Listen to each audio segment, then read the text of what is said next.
What's up, ladies and gentlemen? It's the Codex Station's Comic Character of the Week.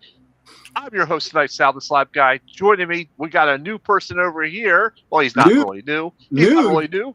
Don't let him be nude. But he did. But he did shower today. It is Chris the Brown Lantern. That's not true. Down below him is Dan the Kelly Art, and right below me is Uncle Gary, the Ric Flair of comics. How you guys doing tonight? How do you know he showered today? Doing good. Well, because I'm not smelling anything bad. Listen, it is not Saturday night. That's not Saturday night. Lish splash, he takes a bath, but on a Saturday night. But on Saturday night? Yeah. Is that why Saturday night's all right for fighting? Saturday night's all right. Yeah, that's right. Oh, man. Crazy. A rose by any other name would smell as sweet. So true. Well, ladies and gentlemen, welcome to the pre-show. As you can see, our tonight's character is going to be Alan Scott, the original Green Lantern, Golden Age hero. Awesome character. We got some good stuff lined up for you tonight. Jamie will not be joining us, but he did send me an email that was about 20 pages long, and he expects me to read it. I am not. I won't give you the highlights. You know, if you're not here on the show, then you only get the highlights of your card. That's it. I'm not doing anything else. Done. Yeah. But I do have his email that I could read off from some points that he wanted me to mention. So I'll be doing that for him tonight. So yeah, how you guys doing? What's going on? Anything good and exciting going on? Just trying to get through another week. That's all. Trying to get through another week so that one day I can live the dream that Chris lives. Oh, that's right. That's right. Be a man of leisure. Well, a professional vagabond. I'm kind of lazy, so. You, my friend, are a writer. Oh yeah, or so they say. Yeah. Got an officially published book. Everybody here has got books. That's right. Dan's got a comic book coming out pretty soon. He's going to do a Kickstarter on that. I'll let him talk about that when we go around. Oh yeah, he's got both. Well, I got the first one in the car, which I'm still reading. Yeah. Dan finished those. He said he liked them. I was quite surprised. Happily, they're great. I love them. I think I'm up to chapter 4 of the first book, and I liked it so far. It's fun. It really kicks off around chapter. I'll tell you. Chapter 4. What are you reading? Like a sentence a day? Almost. I read it in the car while waiting for my daughter at school, he reads it when he poops. Well, not in the he car. reads it in the car while he drives. That's right. While he drives. I told you when I read his first book, I just wanted more of the Continental Cavalry. I want to write that book. That's the book. I mean, I love what he did, but I want to hear about them. Yeah. So he said it's coming. It's coming. So's Christmas. So's Christmas. He'll have that out before George R.R. Martin has his next book out. Hey, Mr. Keith. I did finish reviewing the first book and putting together a character Bible. Working on the second book now, and once that's done, I'll start again on the third books. I've got 4 chapters in the third book written, but it had been so long ago that I have to refresh everything. Yep. But that's where I am with that. So when you refresh it, do you hit that little button that makes it go? He feels refreshed. Refreshed. He feels quite refreshed after that. That's why he has a bidet. What's up, Pam? Hey, Pam. Thank you, Pam. Hi, Pam. Appreciate that. Did she say the most enraging host? The most enraging host, probably, I thought that was Bruce Banner. I just got some comic in the mail that Pam sent me. Pam sent you a comic? What? She sent you a comic? She sent me a stack of comics. I got them in the mail yesterday. Nice. I did a little short unboxing video for him, and whenever Jamie puts that up, but I'll have him to show on the Saturday night show. Let me guess, the entire run of Strange Sports Stories. Yeah. No, she said she could never part with that. It's too dear to her heart. Too dear to her heart. I think she has NFL Pro signed by all the creative team on there. Wow. That's the rumor, anyhow. Were they all hanging around the dumpster when they signed it? Maybe. I don't know. She may have that. Which Alan Scott do we want? Oh, we want the guy on the original. We want the original. They're your both left. No, your left. Is it? Oh, I thought that the right one was more Sentinel. No, Sentinel was a completely different costume. Yes, it was. Yeah, the one on the right is like the Alex Ross. Yeah, I was gonna say that's like from when he did the JSA. That's Ross. I will say that I did think his Sentinel costume looked pretty good. Yeah, I did too. Okay, all right. Well, it was better than his broken neck costume. Yeah, that's for sure. The teapot. Mm-hmm. Teapot. I'm a little teapot. What's that? Short and Are you? stout. Yes. All right, wait a minute. I gotta. Was that about the 5 minute and 20-second mark? Sal said that. I'm a little He's teapot. a little teapot. You want me to say it again? No, I got it. It's at 5:37 right now. I'm a little teapot, short and stout. This is my handle. This is my spout. There, you happy? I even gave you a timestamp. You don't even have to write that down. I mean, if you're asking if I'm happy in general, then not really, but that makes me a little bit happier. There you go. There you go. Well, we'll take whatever we can get in increments, won't we? Oh, that sucks. Oh, I haven't, knock on wood, I haven't really had to deal with porch pirates where I live. Wow, that stinks. that's crazy. Sorry, Pam. Those are varmints that do that. Mm-hmm. Horrible people do that. They don't do that at Chris's house. No, they don't. They don't do it's usually rigged with a claymore. Yeah, yeah, exactly. They'll absolutely get some lead. Yeah. All right, let's I go ahead and leave stuff out on the porch, hoping someone will take it. Yeah. Want to get some business out of the way before we go ahead and kick this sucker off then? Let's get some business out of the way. Business time. Business. All right, you guys know me. I'm the host tonight, Sal the Slab Guy. When I'm not here on the Codex Station, go over to the YouTube, check me out there. I'm at Sal's Comic Corner or on Instagram when Dan allows it to be, as the Slab Guy 77. Of course, the guy next to me does not need an introduction. This is Chris Schwitzlander, our resident Brown Lantern. Go ahead, Chris. Tell them about your book that you got going on, that you got out there right now. Good book. It's a good book. He's a certified writer. He's a certified genuine writer. He's been published. You can pick that up at Comic Logic in Ashburn. I think currently that's the only place you can pick it up, especially book 2. I'm completely out of book 2. Book 2, I'm going to We're having bidding wars now. Bidding wars. Does that mean that I got the last copy of it? Yes. Nice. Yeah.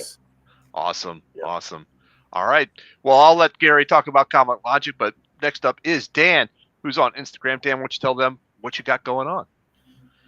Yeah, I'm on Instagram. Go search Dan Kelly Art. Way to sell it, Dan. Dan the man. I mean, we've done this hundreds of times. Everybody already knows. I know. Go check it Well, out. if someone's Instagram, new. Dan Kelly Art. Yeah. I meant to post today, but I forgot to. So I'll probably post tomorrow. I'll post something. Something where I got this little thing on Facebook, where it's like, because, when my art posts on Instagram automatically go on there as they're linked. And it was a little thing with like a picture of something that I drew. And it was whatever the Facebook AI is. And then it had a thing that, below it is like, oh, try this. And it was like an anime style and just made like a really shitty anime style of what I had drawn with like absolutely no detail. And I was like, all right, I got to screenshot that and post that. Okay. Very good. All right. Well, right next to him, this is the master of the squared circle, the Ric Flair of comics, the curator of the library comics. It's Uncle Gary. Thank you. Appreciate it. Damn right. Doing some push-ups. Did a good batch yesterday. Tomorrow, got another 420 to do.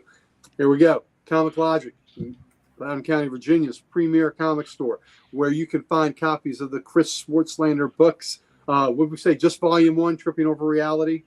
Volume 1 and 2 are at that. We still have them Comic both Logic, there. but I don't personally have any more. You don't copies. have any. I know may I've have got some of the first issue or the first book. I definitely have a set. I may have a second set here. So And you can find them on Facebook at Tripping Over Reality. Yeah, there you go. Posted Or to you can that just thing. live your life and trip over reality every single day. But Chris eloquently put it in words. But anyway, Comic Logic. You're in the Northern Virginia area, please come down, check us out. We would love to have you. If you catch us on Wednesdays, you can catch me, Mighty Mike Harbor, Rob Kalin, our principal owner. We are slinging books, man. And, I told you before, reading comics make you strong, baby. Because you start out with one book. Then you got a stack, short box, and a long box. Then you are stacking them all the way to the ceiling. And when you get done, you flex and you are jacked and you are packed because you've been lifting boxes of comics. Also do some push-ups, baby. Those help. That's right. That's right. Also check out Comic Character of the Day, the site that brought us all together. For better or worse, that's who we can blame.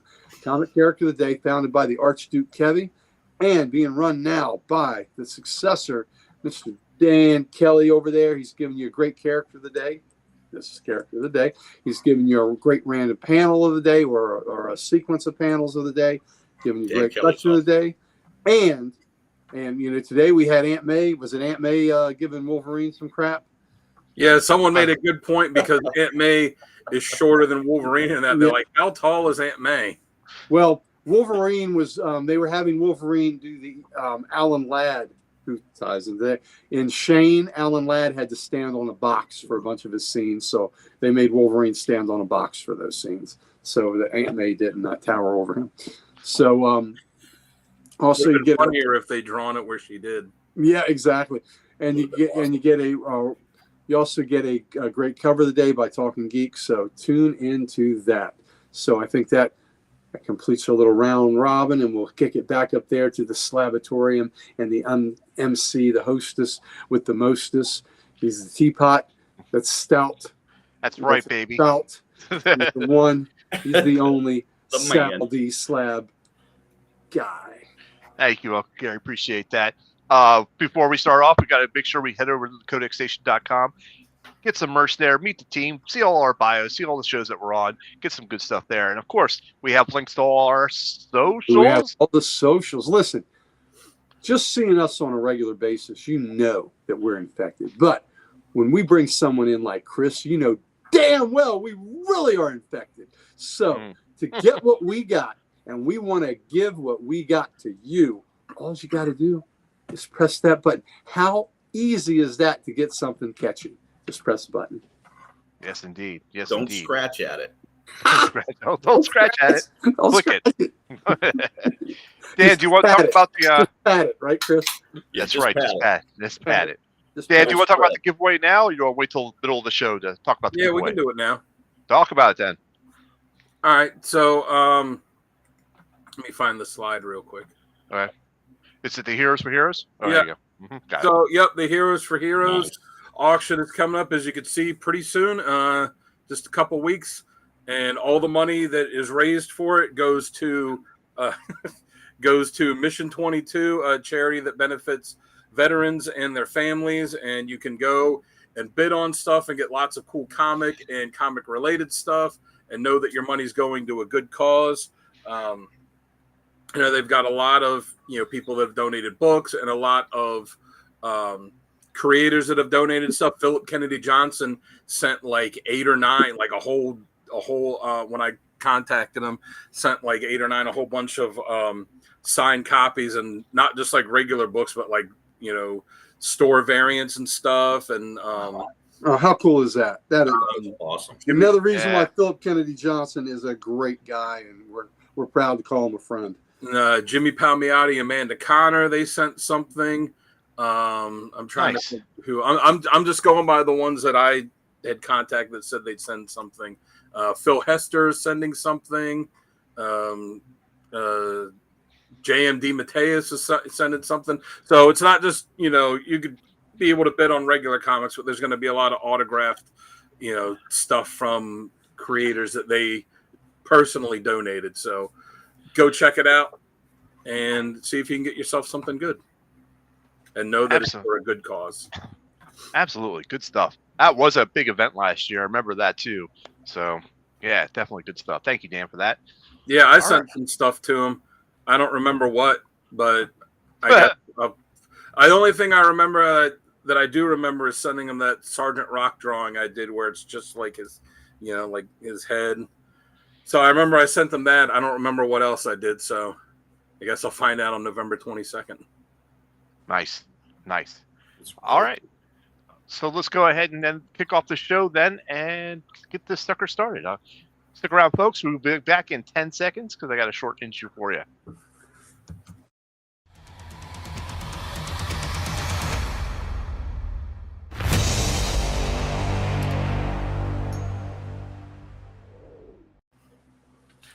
Welcome back, ladies and gentlemen. It's the Codex Station's Comic Character Week. I'm your host, Sal the Slab Guy. Joining me right there is Chris the Brown Lantern. Down below him is Dan the Kelly Art. And of course, down below me is the Uncle Gary, the Ric Flair of comics. Woo! Tonight's character is Alan Scott, Green Lantern Alan Scott. So we're going to be covering him tonight. Dan, you want to go ahead and give us the intro on him? Yeah, so he was an old Golden Age character created in July 1940 by Martin Nodell. First appeared in All American Comics number 16. His backstory has been retconned a few times, but all the retcons suck. So, they do. They are. He had an origin. There was no need to change anything about it. But comic creators, they gotta fiddle. So. Thousands of years ago, there was a green meteor that fell to the earth, and it had a voice in this green flame that predicted that it would act 3 times. It would bring death, then once it would bring death, once to bring life, and once to bring power. So the person that found the rock was a lamp maker, and he made a lamp out of it, like a Aladdin genie kind of lamp. And the townspeople where he was, they thought that this was cursed and that he was, doing something that he shouldn't. So they killed him. So that was bringing the death. The second time, in more modern times, there was a patient in a mental health institution that was obsessed with trains and lamp stuff. So he found the lamp and he fashioned it into a modern, at that time, train lamp, and it restored his sanity to him. So that was giving life. And then the third time, in 1940, it was on a train, and Alan Scott was on the train, and he was a train engineer, and the train he was on, the bridge was sabotaged and crashed, and everyone died except for him. And he found the lantern, which was, made of this thing they later called the Starheart. And it spoke to him and told him how to make a ring out of part of it, which he did. And then he went and found the people that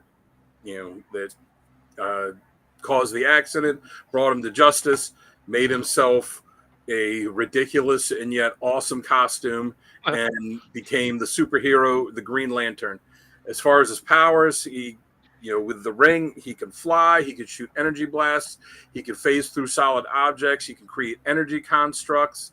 It also, back in the day, because it was the Golden Age and they would just give anybody any powers that they wanted, he could read minds and do all kinds of other stuff. But time travel. Yeah, time travel. But that's the primary stuff. And then he also has ages very slowly, like the rest of the original JSA, due to something that is a whole other thing that's we're not going to get into, because that's a whole other. That's a lot of explaining. Yeah. We need a couple of episodes for that. What'd you say? I will need a couple of episodes for that. Yeah, explain that. It'll just be me rambling on more, and then you'll be sitting there thinking man, these guys were just doing all kinds of drugs when they were coming up with these stories. Probably so. All right. What's up, Sonny? Hey, Sonny. Sonny's sitting there looking at Gary's action figure, frothing at the mouth. Yeah, he is. I've got a no Sonny zone. Right? He's not allowed. If Sonny ever shows up to your house, do you have a security guard that escorts him around? I'm putting Sonny in bubble wrap if he shows up in my house. And I'm you remember in Silence of the Lambs when they had Hannibal Lecter with the mask on and the straight jacket? That's exactly how he was around. And he was on the big you'll have to push him around on a dolly. Yep. Gary, Yeah, and they had him like strapped to the dolly to wheel him around. That's gonna be Sonny whenever he comes by. Look at this one, Sonny. It's another one you can't destroy. Look at that. Yeah. He's like, I just want to break the arm off of it. Sonny, break my arm. He wants the lantern. He wants the lantern for himself. Yeah, I know he does. And then, as I said, he was created by Martin Nodell, and his original name was going to be, do you know? Yes. I just talked about him because he was standing on a crate. Alan Ladd. In shame. Yeah. His original name was going to be Alan Ladd, but they changed it to Alan Scott because they didn't want to get him. They didn't want people confusing him with the actor, and he was going to be Alan Ladd because it was Aladdin, which was one of the inspirations that Nodell had for creating him. So Alan Ladd from Aladdin. So they went. And I think that's clever. Yeah. Yep. Very much so. Yep. Alan Ladd would have made a good Green Lantern though. And I had I was reading my Green Lantern Golden Age archives. These books are so great. These are old school. Yes. And they had an introduction by Martin Nodell, and he was talking about how he was tasked to come up with a new hero by the editor of DC at the time, Sheldon Meyer, and he's let's see. So he was. They wanted another superhero to add to the lineup of books because recently they had added, they'd had, of course, Superman and then Batman, and then heroes were starting to pop up, and Green Lantern was one of the new wave that they had there in 1940. And he went home on the subway, and his mind was racing with possibilities. And there was some kind of delay. The train was not coming into the station, and on the tracks, I could see a trainman holding the red lantern as he checked the rails. Then he hid behind a pole, waving a green lantern, indicating that all was now safe. At last, the train pulled in, and I had a title, Green Lantern. So there you go. So that's awesome. So that was riding the subway home. And he also featured one of Gary's all-time favorite Golden Age sidekicks. Oh, absolutely. Yeah, Doiby Dickles. Is there a Doiby Dickles action figure? Because if not, maybe we can find a custom-made one for you. And his cab Goitrude. You know what? Goitrude, yeah. And you can get a Doiby Dickles action figure just by putting eyes on a potato. That little spud and a little hat on him. And his name is Derby, but of course he's from Brooklyn, so he says Doiby. And Goitrude is his cab. I mean, it's better than when they gave him a dog sidekick. Well, the dog took over. The dog took over the book. Took over the book in Green Lantern and in All American. So the last two issues. What was the dog's name? Streak. I think it's Streak. So, you should be real familiar with that. Woohoo! Your wife is when she does your laundry. Yeah. There you go. Oh man, that took a turn. That's a stripe. So as bad as Doiby, that's a stripe. And Streak, the Brown Lantern. Since we're sharing. Share, Joe. Share. Share his, Sal hasn't seen this. Sal has not seen this yet. Oh gosh. There it is. Oh this my is my God. big boy book from Baltimore. Oh, let's make that big screen right there. That's Green Lantern number 9. I finally got my big logo Green Lantern, and there's Doiby in the background, kind of being helpful. So my problem with getting a Golden Age Green Lantern book was I wanted the big logo, but I didn't want Doiby doing something stupid like he was doing on a lot of the titles. But there, he's actually being helpful. Well, right after that, he tripped over the thief and fell into the water. He did. So he had to be saved. So that's my big boy book from Baltimore. Nice, Gary. That is a beautiful book. Aren't you going to tell Sal the significance of that one too? Okay, I'll send Sal. Dan, if I send you the picture, can you post it so I don't ruin it for Sal?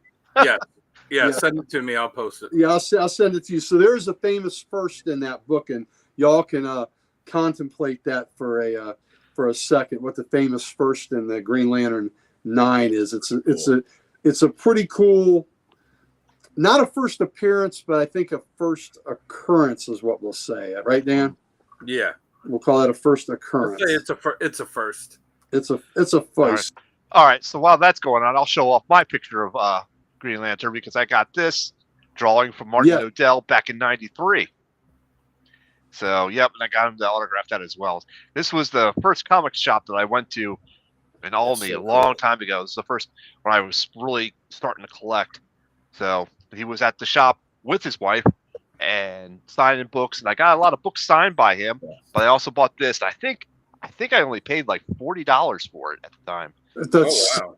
For the picture is so amazing. You should send that to me so I can appraise it. Yeah, there you go. So I also have a Martin Odell signed Green Lantern 19 signed across just there, and on the back it's got a nice certificate of authenticity that it's was signed by him for the 50th anniversary of him. Nice. That's and a great book. So it's just kind of nice to have that and have I have that book. Signature. It's great. Doiby in that? You know what? I don't think so. I believe he's in the story. I believe they bring him back. Remember, he became the prince or the king of. Yeah, it was he was like the king of the whatever that weird planet was. So the big. I think he was brought back in that issue. The big three for stupids. a bit, for just the big three stupids were Doiby Dickles for him, Woozy Winks for Plastic Man. But you know what? It made sense for Plastic Man to have an idiot hanging out with him. Because he's already kind of an idiot. Because he's an idiot. But the very worst, most egregious one of all was Percival Pop, the super cop. Do y'all remember who he hung out with? Or what book he became a part of? Do not. What Golden Age hero absolutely did not need a sidekick the most? Superman? Spectre? Spectre. I was gonna say that was Spectre. So here's this. So the Spectre in More Fun comics toward the end of where the heroes were phasing out, Percival Pop becomes more of the lead of the book, and the Spectre's like a ghostly apparition that helps him out of jams. So you have one of the coolest characters ever, and he's helping out this little skinny scarecrow, Percival Pop, the super cop. Oh, you're killing me. So, that was just part of the trend. Just like kids' sidekicks were the trend, that everybody had to have one. For a while there, these bumbling idiots, stooges, were hanging around the superheroes. So, but I digress. If Dan, okay, so Sal, the Green Lantern 9. Wait a minute. I got it. You have to give me a minute to get it. Yeah, so he's going to figure out. But again, if anybody knows what the big significance. I do not. I do. I do, but that's because I was there when he bought it. So yeah, not and it kind of sealed the deal for me to buy it. I was right there getting ready. Should I? I think I should. And when I discovered this, it became hell yeah, I got to. If we can go back for a moment. To the Alan Ladd name. That name is actually Ladd is actually his one of his middle names now. Yes. Do you know what his other middle name is? It was originally Wellington. Yeah. And then who was it that wrote? I think it was Roy Thomas wrote Infinity Inc. Annual #1, and he wrote the name wrong. He wrote it as Alan Ladd Scott, and so they just decided to just put it all together. Which comes first, Wellington or Ladd? Wellington. I think Wellington. Yeah, I think Wellington. Yeah, because Wellington was from All American Comics 38, so that was still in the golden age. Big Beef Wellington fan. Absolutely. Who doesn't like Beef Wellington? Who doesn't like Beef Wellington? Who doesn't like Beef Wellington? Oh man, fish tacos don't. I guess. But that is. There we go. Woohoo! Woohoo! Woohoo! All right, do we have that picture uploaded yet? I mean, or no? No, give me a minute. If not, we can move on. We can move on. We can move on and come back to let people contemplate it. Well, I got to email it to myself and then do it because I don't have Restream on my phone. Oh, okay, all right. So let's go ahead and jump to the next segment then, so we can keep going. So that's what works best for this character. And Chris, why don't you go ahead first on this one? Yeah, turn around. There you are, buddy. What works best for you for him? I don't know which side is better. I'm not sure either. But we need him to talk. Well, what works best with him is when he's a team player. And that's kind of what he always is. Every time you see him, with the exception of when he's guest starring in Green Lantern, but he's still acting as a team player, technically. But every time you see him, he's in almost every major DC event, and he's always in the background, and he's always there, and he's a heavy hitter. And they always draw on him adding his energy to something else to overcome some baddie. So I think he's perfect there. He's also great as one of the elder statesmen for superheroes in DC Comics. A lot of the characters look up to him, and he's built quite the reputation over the years. He along with Derek, Jake, and the rest of the gang of originals. That's right. The gang. The Justice Gang. The Justice Gang. All right, Gary, what works best with you? What works best for him is when it's in the 1940s and he's ring slinging in Gotham and with the hey thing. Yeah, and he's ring slinging in Gotham and then going to the JSA Brownstone, hanging out with the other heroes, and they're recounting their exploits, or when they're especially when they're whooping Nazis on the home front. Yeah. Kicking some bund ass. Beating the bund. Yeah, beating the buns off the bund. So that's what I like, when he is a card-carrying member of the JSA, and I love him back in the 40s in their prime. And then later on, I do love him as a elder statesman and as the inspiration to these younger heroes, the Justice League that looked up to him, and then as an inspiration to the younger members of the Justice Society that have joined and the JSA members are like family. The League, the League is like an all-star team, but the Justice Society, I mean, it's family and it's legacy, and that's what I love. So Alan Scott to me just screams legacy. Absolutely, 100%. All right. Very cool. Very cool. Dan, do you want to go next, or do you want me to go? Are you still working the picture? No, I'm pretty much going to agree with what they say. The way he's looked at as a pillar of the superhero community. Yeah, pillar. I like that. It's not just that he's not just a member of the Justice Society. He's one of the members. He's one of the founding members. He wasn't their first chairman, but he was chairman shortly thereafter for a little while. He was the second chairman for just I think an issue, maybe 2. Yeah, he was the chairman for issues, I want to say 7, and then left right after that. And then they, of course, everything they do in comics, they had to come up with a reason later on of why it was that he had left. But so I think that's the way that he works best as one of those, like you said, elder statesmen, the one that the other, that all the other heroes look up to, like, even someone like Superman or someone like Batman, looks up to him. Yeah, Bruce Wayne. Yeah, Bruce Wayne looks up to him, which is kind of cool. Yeah. And part of that is because Alan Scott was Gotham, was a hero in Gotham too. Yeah.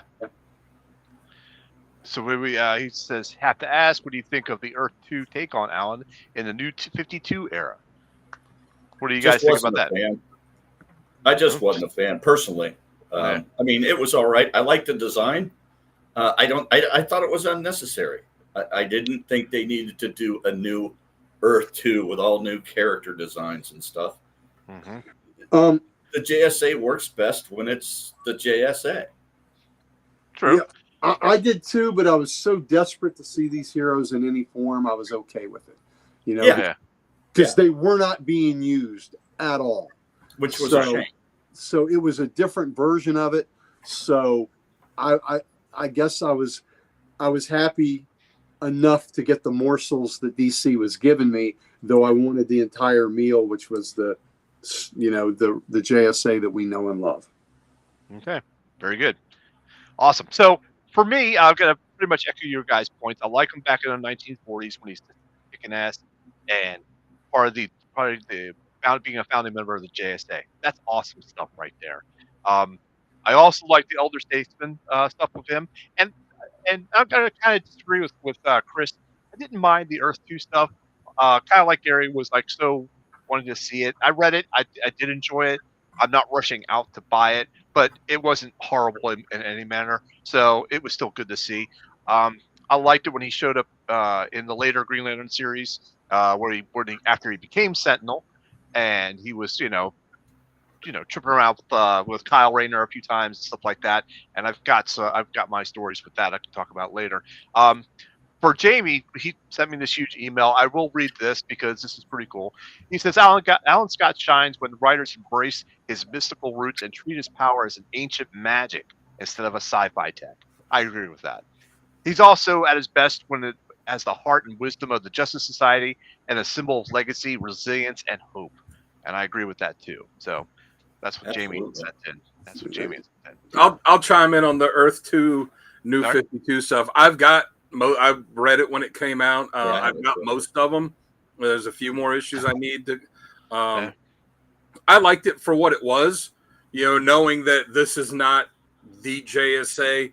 This is this other reality JSA. So looking at it as that, and not this isn't Jay and Alan and Kendra. That I'm used to. It's different ones. I was fine with that. And again, it's because, DC and their, infinite stupidity decided we're just going to retcon out the JSA. Yeah. The first superhero team that ever existed. Yeah. The first superhero team ever. We're just going to act like they never existed, which is just beyond. That was just a poor decision. And you're right. It was a fine story, but it was lackluster because we wanted the JSA. Yes. That's probably I read it because, I was like, well, this is all I'm going to get. And for what it is, and especially the way they formed and, like the stuff with Apocalypse and Superman, Wonder Woman, and Batman had died. And then there was the mystery of who's this other Batman and, and stuff like that. I almost looked at it as the ultimate, what Marvel had with the Ultimate Universe, that's what that was. Or, this really kind of is a precursor to the absolute stuff that DC's doing now. So looking at it as that, I enjoyed it. If they would have tried to say, oh no, this is what it is, I would have been like, no, it's not. I think if you didn't have much of a reference point of the original JSA and those characters, you probably liked it better than we did. Probably, absolutely. But, New 52 was just overall, it was just a mistake. DC was going for 4 or 5 solid years of hitting on all cylinders, great crossovers, ton of great books, just great, great writers and artists doing interesting stuff. And then they're like, hey, let's ruin our entire line of stuff and piss off all of our fans. Because that's what came up on the dartboard that morning. Fucking damn Dio. Well, I'm going to say there were quite a few. 38-31 mark. I think there were a lot of good titles out of New 52. So I didn't like them taking the numbering away. Batman and Green Lantern changed the least as far as the regular characters. Yeah, but Aquaman didn't really change too much. But the Aquaman book was one of the best Aquaman runs ever written. That came out of New 52. Well, you look at look at what they did with. Fine. Yeah, it was. Yeah, it was. But you look at what they did with Aquaman and Green Lantern. They didn't really change anything. They just kept going from what it was, and that was one of the problems with New 52 was the entire mess of continuity. It's like, okay, Superman, the JLA, they're all starting, and that's all brand new. But all of this stuff that's happened with the Green Lanterns and Blackest Night, that's all happened. It's like, well, how has all that happened? If all of a sudden, it didn't really make any sense. And it's it's DC again. Every time they fiddle with their continuity, it just makes another big mess. And that's why they hired Mark Waid to write a new continuity. Yeah, it was basically all right, Jeff Johns, everything that you're doing, we're going to keep that just carried over, but everything everyone else was doing has to start over again. Though they did kill Jeff Johns' love, which was a JSA. Yeah, they stopped at JSA. Yeah, That's so true. that was my biggest problem. That, and I hated that they took the numbering, especially from Action Comics and Detective. Yeah. But thankfully, they restored that. But I'd been waiting for years because I knew Action Comics would be the first book to hit 1,000. Yeah. And I was waiting, and that just crushed me when they took that. Yeah. I think it's really cool seeing that now that they've restored it.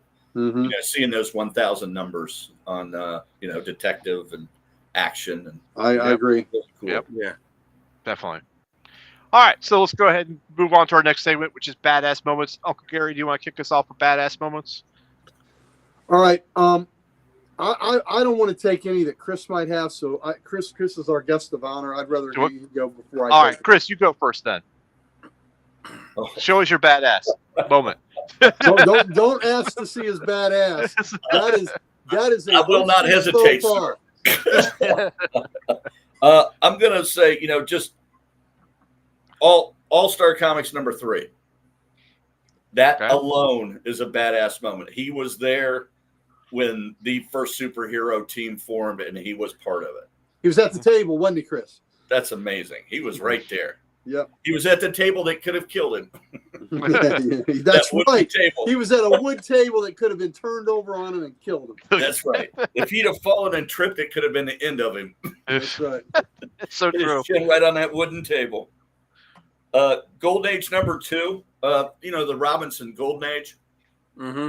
In issue 2, Alan Scott, without his ring, beats the snot out of Sportsmaster, and it's just tearing him up. Yeah. And then Sportsmaster, of course, pulls a gun and shoots him in the shoulder. But it was just awesome. He didn't hesitate. He didn't have his ring. He just jumped out and beat the crap out of the guy. I thought that's a pretty badass moment. And then I'm going to go Batman Gotham Knights number 10. There was there's a secondary story in that. Have you read that one, Sal? I remember it a while back. Oh, it's beautiful. It's called, I think it's called Guardian. And it's a black and white art, and it's just gorgeous. And it's black and white. Mm-hmm. Alan Scott kind of first meeting Batman. And Alan Scott kind of gave him a rash of shit because of, how violent he was and how, he's always up against the law. So, or he was at that time. And he wasn't real sure that he was comfortable leaving the city in Batman's hands. And Batman was a little upset about that. And he said, well, who are you to talk? You abandoned the city. Where have you been? Yeah. I've been doing this. What have you been doing? And he explained to him and demonstrated to him why he didn't want to be the protector of the city, because he was afraid. With his ring, he had godlike powers, and he was afraid that he wouldn't be able to contain himself from being a god, to stop himself from forcing order. And he proved that by going 30 seconds into the past, or 30 minutes into the past with Batman to stop a murder of these guys that had been killed earlier in the story. And I think that's a pretty badass moment, when you can time travel. See what Mr. Keith is saying there about, Pinocchio having his number. The old joke was that you could kill Alan Scott and Hal Jordan with a yellow number 2 pencil. Yep. That's right. Just a little bit I've heard that joke before. That's funny. Yep. And the fact that he knows that how he would react, and he knows that he can't have that unchecked power, and try to always be there to protect the city, is a pretty badass thing. And also, time traveling into the past 30 minutes is pretty badass too. So those are my 3 moments. I like it. Yes, indeed. That's all I got. All right. Very cool. Very cool. How about you, Dan? What you got? He mostly he mostly got mine, especially the JSA one. Pretty much anytime we do an episode on any of the characters that were founders of the JSA, one of the badass moments, just like when we did Sandman, is going to be founding member of the first ever superhero team in comics. I agree. That would be on my list. It's on my list. Alan is the second of the, the third, because we did Spectre before. Yeah. So we've done Sandman, Spectre, and Green Lantern now. So he's the third one of the original ones. So that's one. So the only other one. We did Wildcat too. No, Wildcat wasn't the founder. Wildcat wasn't a founder. Wasn't a founder. Yep. So the other one I have, that I'll add to Chris taking all mine is from Detective Comics 786. Mm-hmm. So 785 was a not really a crossover, but it was Green Lantern and the Batman, helping him out with the case. It was a good story, where there was a killer that thought was resurfacing from someone that had been around when Alan, was originally Green Lantern, in his younger years in the 40s when he was in Gotham City. And there's one part in it where he's talking to Batman in 785 where he talks about how like Sportsmaster, knocked him out with a baseball bat because the baseball bat was made out of wood. So, him and Batman aren't really getting along a little bit, but at the end of 786, when Green Lantern's saying, okay, it's time for me to go. He said, maybe we can do this again sometime. He leaves a box for Batman. Batman opens it up, and it's a baseball bat, and it's a Sportsmaster carved on it, and it says the bat that knocked out Green Lantern in 1948. And Bruce kind of smiles, and then he opens up this drawer, and he pulls out, those photo things that people have, that kind of stand up like this, and there's a photo on each one. So on one side of it, it's a picture of Thomas Wayne and Bruce when he's a kid, and they're smiling. And then on the other one, it's a picture of Thomas Wayne when he was a kid shaking hands with Alan Scott as Green Lantern. And then the sign that says to Junior Lantern Tommy Wayne from your pal Green Lantern. And you can see how happy Thomas Wayne is in that. And Batman just kind of, the issue the story ends with Batman just kind of standing there looking at it and smiling. So that's really cool. Yeah, that was a great moment. That's really cool. And there was another one. It's from an issue of Green Lantern, but I can't remember the issue. It's when Ron Mars and Daryl Banks were doing it, where he's Sentinel and he's in Gotham and he saves his people, and they're like, "Oh, you're him." I was like, "Oh, you're not Batman." And he goes, "No," and he looks at the little kid and he goes, "I've been doing this since Batman was your size." Nice. All right. Hey, Gary, how about you now? Do you want to go next? Okay. Yep. I'm just writing them down. All right. So again, CZ #1, charter member of the JSA. It's a badass as it gets. Very true. In Green Lantern, Brightest Day, Blackest Night. This book right here. It's 48-page one. Yes. He's fighting Solomon Grundy. Mm-hmm. And Grundy, a little nuance with Grundy's picking up a big tree trunk and is going to beat the hell out of him. And, he's got, he says he's got no fear, but he's not, has no fear of dying, but he's not quite ready to die yet. And he just goes in there battling one of the most savage creatures there is, Solomon Grundy, and then manipulates Grundy into getting in the middle of train tracks, and Grundy gets destroyed by an oncoming locomotive. Yeah. Knocks him out of his big boots and everything. But Alan Scott just maneuvers him, using some light imagery, putting a hologram of himself on the tracks. and Grundy, like an idiot, like the idiot he is, goes right where he's supposed to be in a train. Just cleans his clock, boots going everywhere. So I just thought that was great. So I love getting to see Grundy beat up Nazis. Yes, Grundy got to beat up Nazis. So Grundy wasn't totally bad in that. Grundy didn't like the Nazis in Slaughter Swamp at all. So Grundy was just like, all of you leave and leave me alone. I just want to be alone. He just wanted them out of the swamp. He wants everybody out of that swamp. I mean, can't we all relate to having unwanted house guests that just won't leave? Yeah, yes. They just won't leave. Yeah, Grundy, get out of my swamp. He just wanted him out of his swamp. Awesome. It's always awesome when it's Grundy against Green Lantern. It's just always fantastic. No, absolutely. So it was just a fun Grundy story with Nazis and Alan Scott, and then, like I said, when Grundy got hit by the locomotive, I enjoyed that a lot.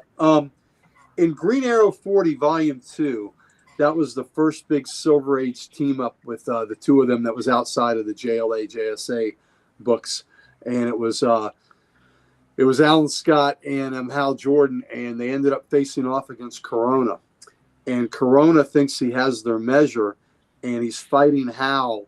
And he throws up a yellow force shield to get him, and Hal cuts through it, and was able to, waylay Corona.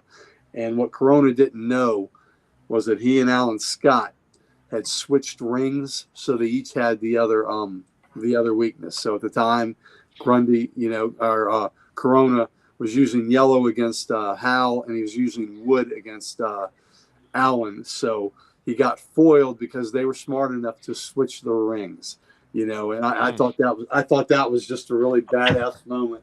That's pretty cool. Book. I have that book. It's a fantastic book. It is a good book.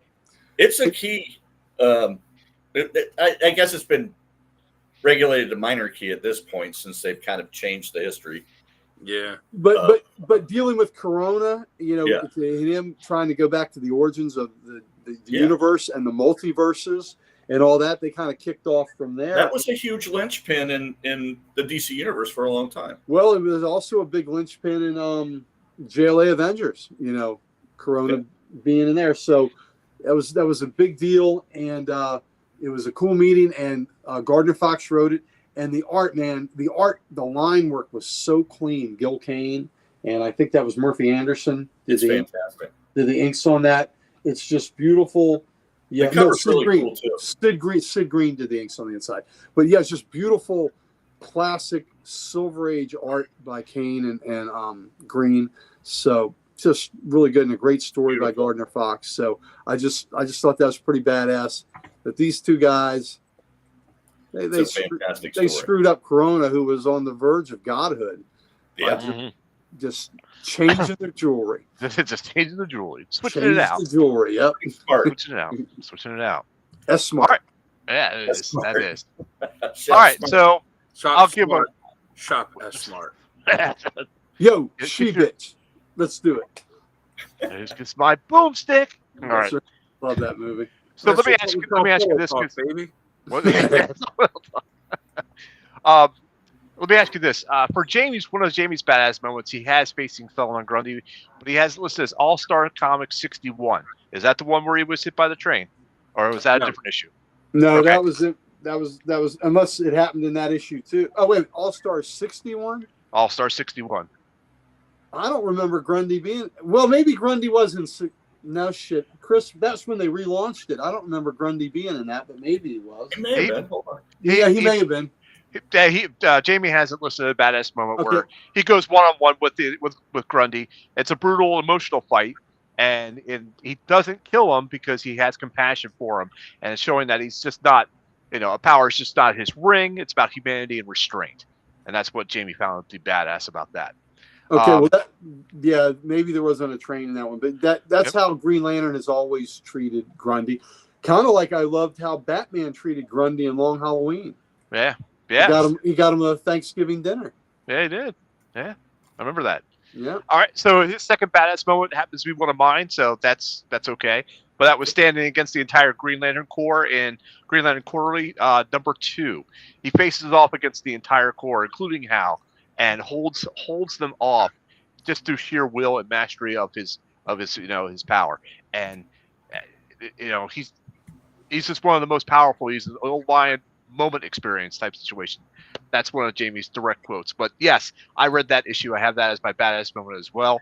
There was, there was no oath, no, I'm sorry, there was no fear in him. He was just standing against the entire Corps. It was him against that. It was just awesome. All right, so for Jamie's last badass moment, here it is. Reforging his body for pure will. This is off the Earth 2. He says issue number 3.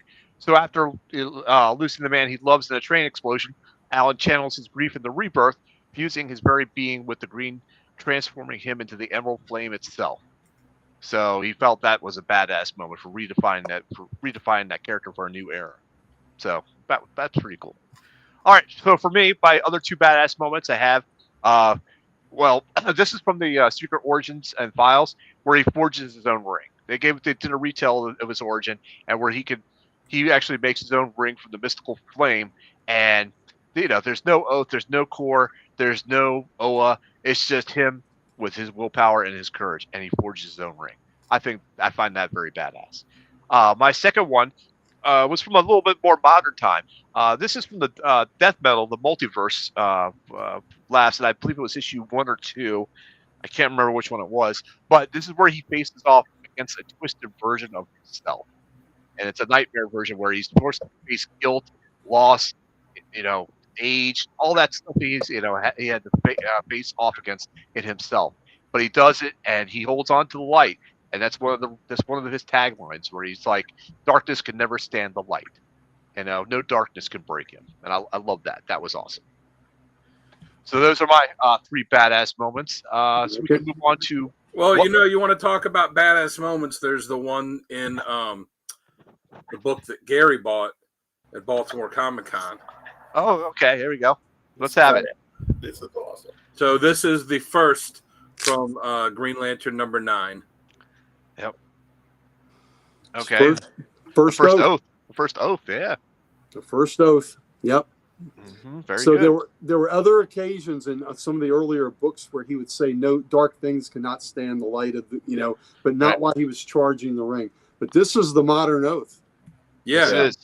This is the modern oath right there. So yep. that was it. First time it had been used, and while he was putting his ring in the battery. So yep. I think that's pretty cool to have the first use of the oath. Now. Yep. It changed. That is awesome. It changed too, didn't it? For him. Well, they gave him a different one later. They did give him a different one where it says dark things cannot stand the light, and they did give him a different one. And I think maybe that was a way to differentiate, because I wonder exactly when they gave that to him. And then this was used. Yeah, we need to find that out. Because this is what Hal used right here. Right. Yeah. Absolutely.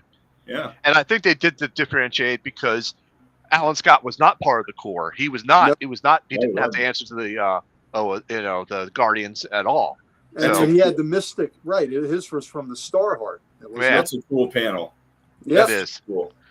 And then definitely. They did make a and that connection panel with him and the Corps later on with one of the stupid retcons that I mentioned. But I'm not going to think about that. That panel is a picture from my book. Nice. So that's not just the stock panel. That is my book, picture from my book. So, and Chris got to see it in person. We flipped through that. I did. I'm jealous. Yeah, we flipped through that. Next time I see you, Gary, I have to hold that book too. Yep. Absolutely. All right. Very cool. Pretty neat. All right. So let's go ahead and jump to our next segment. What stuff that we don't like? Dan, do you want to go first with this one? Oh yeah. I did too. Yeah, I did too. Yeah, and it was him, and he was the Green Lantern that I think people just assumed that it was Hal, but no, it was Alan. Alan.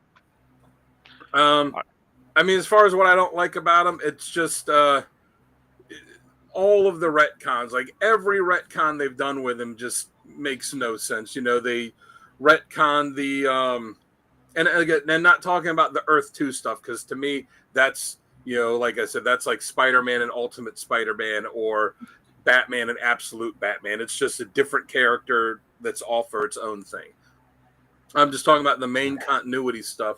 When they retcon that it was a Green Lantern that went bad, and then they took the yellow impurity out of his ring and made it wood, and he was like beaten by the villagers, and then he flew up into space, and then he like his body was consumed by his lantern, and then he became a meteor, and he came back down, and his soul was in the. It was just so stupid. It was kind of silly, unnecessary.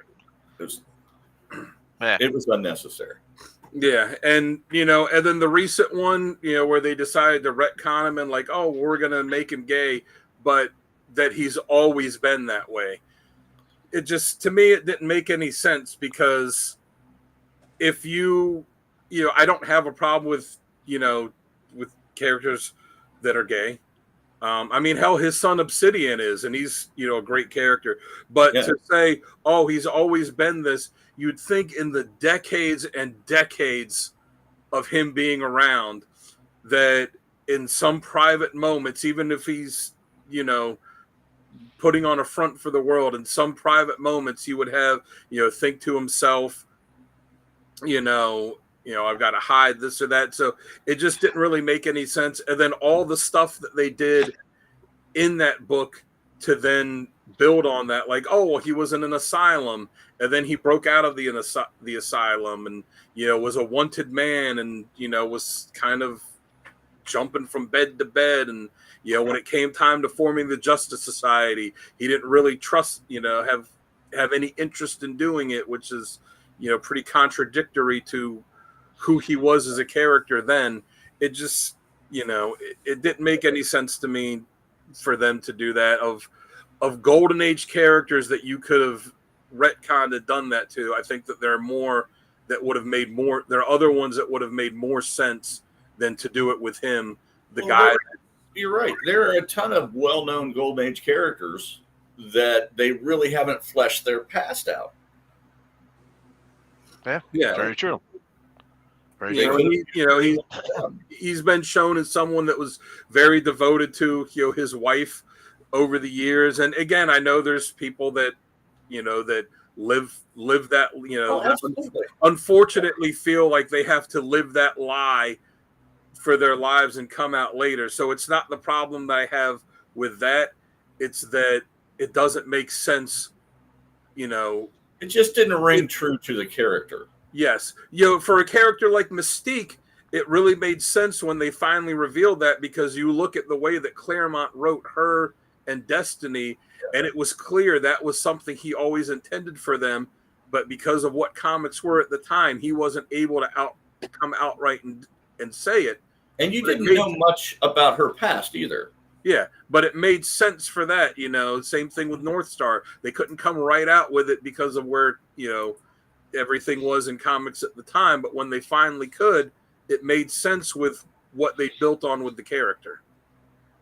Totally agree. And I think he kind of looks dumb with the beard, too. I'm not digging the beard either. No. All right, Kristen, why don't you tell us what you don't like? I don't like it when they move away from. Hey Pam, I'm on with you with this. Wait, I've got stuff to say about this. Yeah. I don't like when they don't play him to type, when they try to change him. Did I like Sentinel? Yeah, that was a neat character. It was a neat play with him. They did something cool there. I like Green Lantern. I like Alan Scott Green Lantern. That's who I want to see. But that's my only complaint, when they try to change him too much. Yeah. But he always bounces back. He's like a rubber band. He always bounces back whenever they try to change him. Yep. And that tends to be true for most characters. They always tend to go back to original form. True. It's what made him popular. I agree with that. All right, Gary, how about you? What don't you like? All right. Well, first, I'm going to, I want to talk about the thing with the sexuality. I know that was a shock in a lot of ways. But, there are many people live dual lives and got married and had kids because their lifestyles weren't accepted, especially in that generation of the 40s and the 50s. Now, in cinematic history, there are a lot of things that are put in cinema that are like insider information, insider scenes that the gay culture knew that those characters were gay, right? And I'm not talking about what's really characters that are really flamboyant. There were more hidden little subtleties to that. So maybe I don't know about when the artist who drew All American 16. I have no idea if he was gay, if he was straight, if he had inclinations, but I do want to show two panels. When his friend was killed here, and if we can go big on this. Yep, hang on. I got you. When Jimmy was killed here, yeah. Okay, those panels, I can look at that and interpret that as a very tender scene that I can realistically look at that and saying that's how somebody might carry someone that they loved in a romantic way. Now, because usually you see men carrying women like that. Right. So maybe I'm not saying it is or it isn't.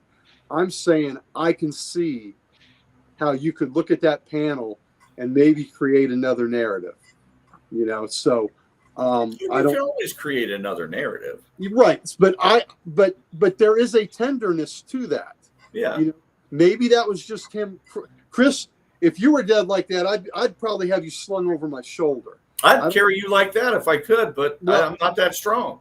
I think I'd have you slung over my shoulder. But I don't know. If there's just, and the way he's looking down at him, I can just see an interpretation of that. So maybe is, maybe isn't. I don't know, but I'm not as incensed on it, as some are, or as disturbed by it. And that, and the fact that there are plenty of gay men that married and fathered children because that was all society was allowing them to do at the time. Right. There's still gay men that do that now that can't.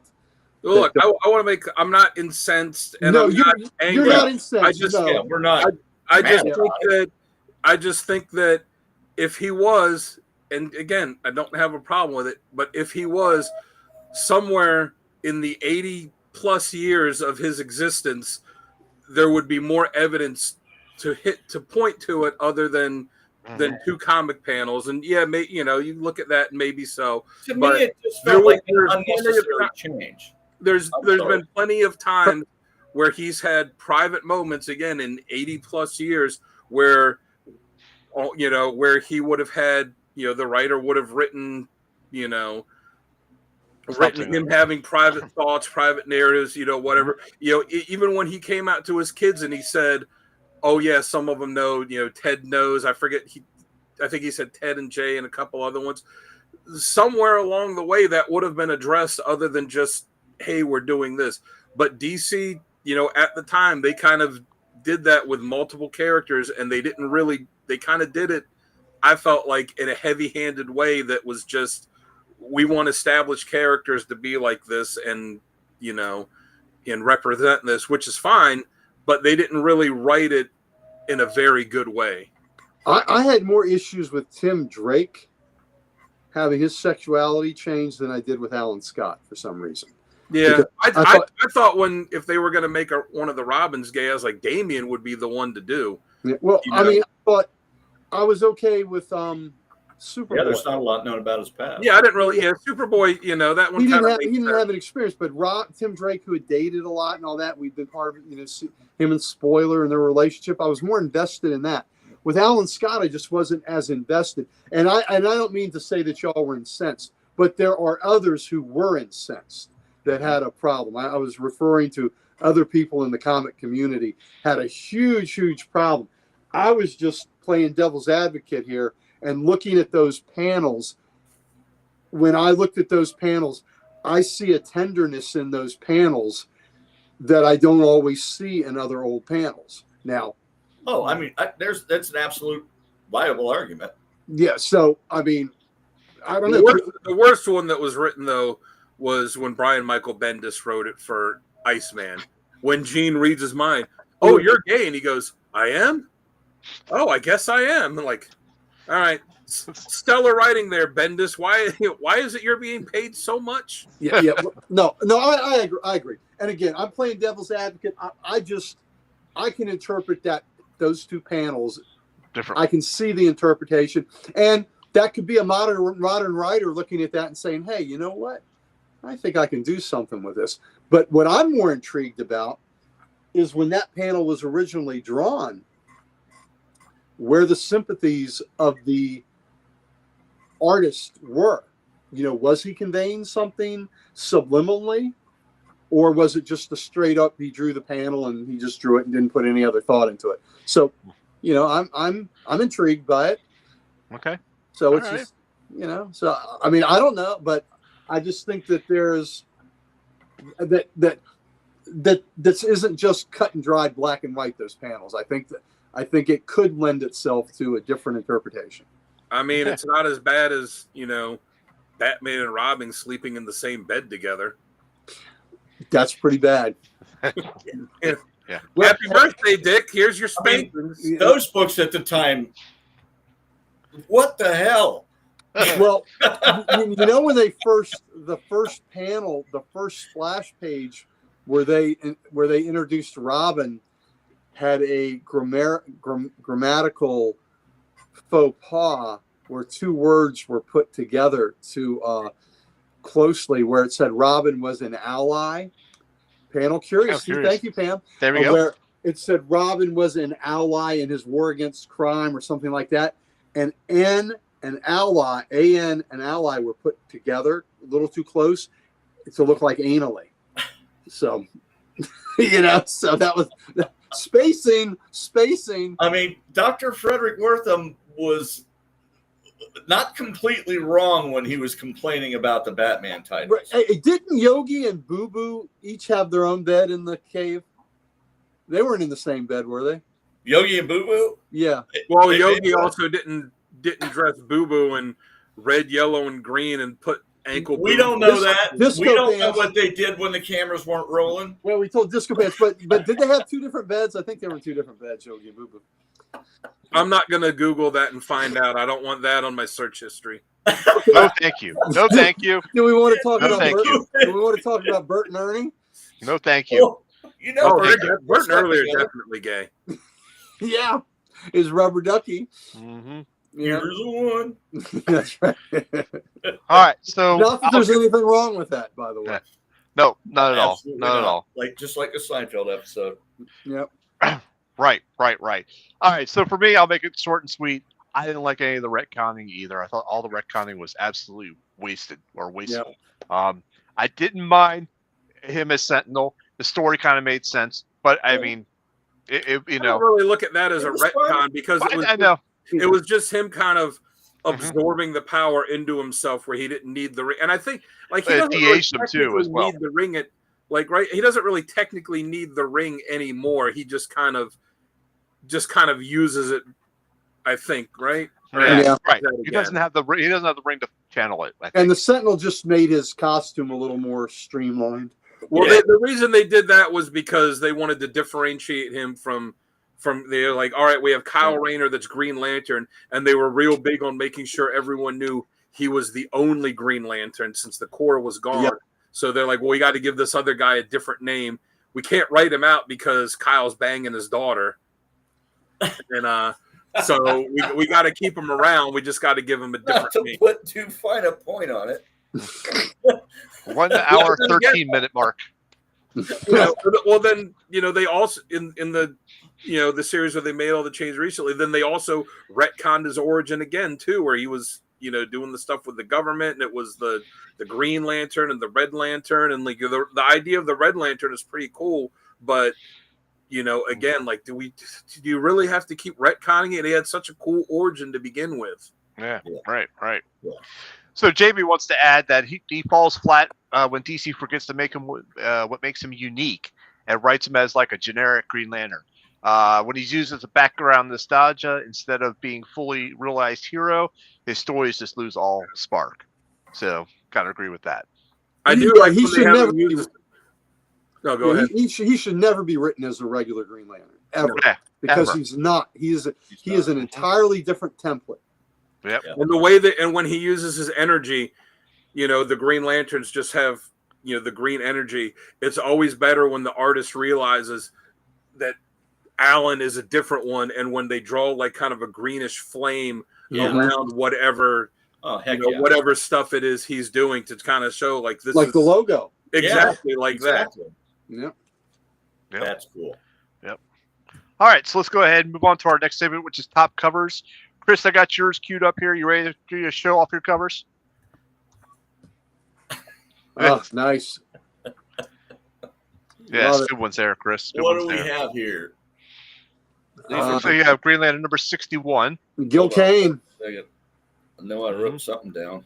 That's Gil Kane. I wrote something down. You picked them. Yeah, I know I picked them, and they're behind me. yeah. But These are Chris's actual books, by the way. He took pictures of. Yeah. Oh, nice. Yeah, the first one's Gil Kane. that is, that's Gil Kane and Sid Green. Yep. The All-Star Squadron there, number 32. You'd think I'd have been more prepared. Well, just tell us why you picked them. Yeah. Oh, Yeah, say why you picked them. I mean, just look how cool that first image is. It's cool. It's good. Just the angle, the cityscape. I love cityscapes on covers, and I really like the tilt of this. It just has a really cool feel to it. Alan Scott absolutely looks devastated here. The art's incredible. I just love it. It's beautiful. And that blue, I mean, come on. Yeah. I picked 2 covers with that blue in it. I mean, I just love that. That's gorgeous. And you notice the title is still has just a bit of fire at the top of it, which I like. Still got a little bit of flame there. That's pretty cool. And then you've got this gorgeous All-Star Squadron cover here. Number 32, just so you know. That was Ordway. Yeah, thank you. And that's that's All-Star Squadron with the characters from Earth X, freedom fighters, and it's a fantastic book in and of itself. But the cover I just love the layout, and I love that Alan Scott is front and center here, and looks to be the most powerful character on the cover. He is definitely the focal point. Yeah, just amazing. Well, you look at all the cover characters on there. He is the most powerful of all of them. Yeah. Yeah, he is. Yep. Uncle Sam's no slouch, but yes, he is. I was going to say, Uncle Sam and the Ray would probably be closest to him, but yeah, I'd say Uncle Sam, depending on the time of in history that he yes. If he was at like the height of World War II, where American patriotism was at an all-time high, he may beat Green Lantern. And if he was today, then he Chris would beat him. Yeah, yeah, he gets stomped today.